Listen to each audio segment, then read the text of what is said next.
Ashwell Prince was in the runs again on the second day of the LV County Championship match between Lancashire and Leicestershire at Emirates Old Trafford. The South African taking his tally of championship runs this season into the 900s as his side continued to dominate. Having dismissed Leicestershire for 207 on day one, Lancashire knew that they had the chance to make full use of their bowlers' hard work as the second day got underway in bright afternoon sunshine. Paul Horton was soon making the most of the conditions. The opener has been very consistent this summer, often giving his side just the start they need at the top of the order, something that's not always been the case over the last few years for Lancashire. Horton dealt mostly in boundaries, striking 9 of them in his 85-ball half-century, the 5th time he's got at least that far this summer. He was dominating the scoring at this stage, leaving the more watchful Carl Brown in his wake as these two opened up with a partnership of 91. Brown too is starting to find some form. He's been in and out of this side in the last couple of seasons, but has enjoyed his opportunity to open. He opened up too when Mark Cosgrove turned to spin, Brown's contribution to that opening stand being 31 runs. Horton had made 54 when he was out to the last ball of the morning session, which actually started in the afternoon, of course. A brilliant diving catch in the slips by Andrea Agathangalu, earning Rob Taylor a wicket in his 3rd over.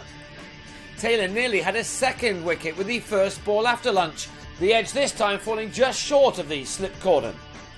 Brown eased into his innings in the afternoon session. He'd worked hard for his runs in the first one, and that hard work was now being rewarded.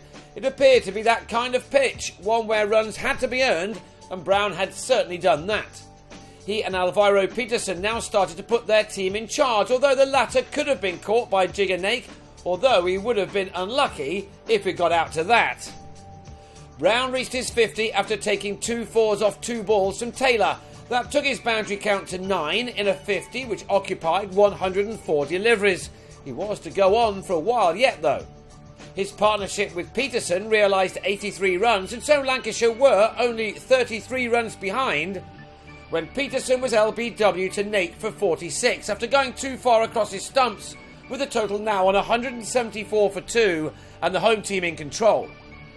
What Leicestershire could ill afford now was to make any mistakes, but that's what Niall O'Brien did behind the stumps. Prince led off a stumping chance before he'd got his innings going. Brown batted through until the tea break, which arrived with him on a patient 80, made out of his side's 201 for 2, which had Lancashire just 6 runs behind and with an awful lot of batting still to come.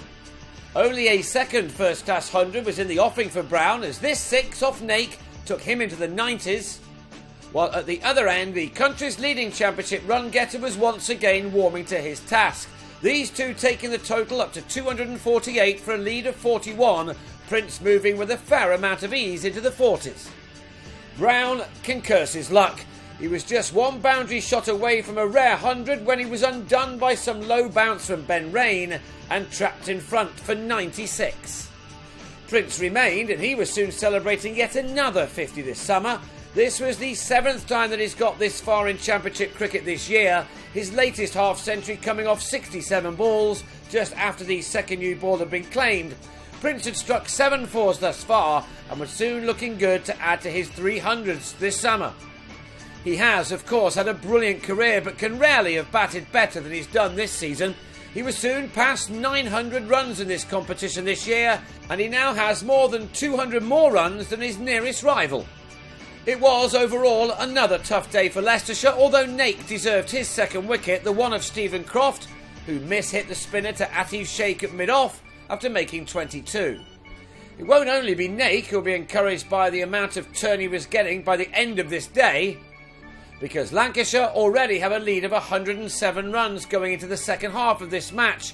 They'll resume on the 3rd morning on 314 for 4, with Prince still there on 74. His tally of runs for this tournament this year now at 909 and counting.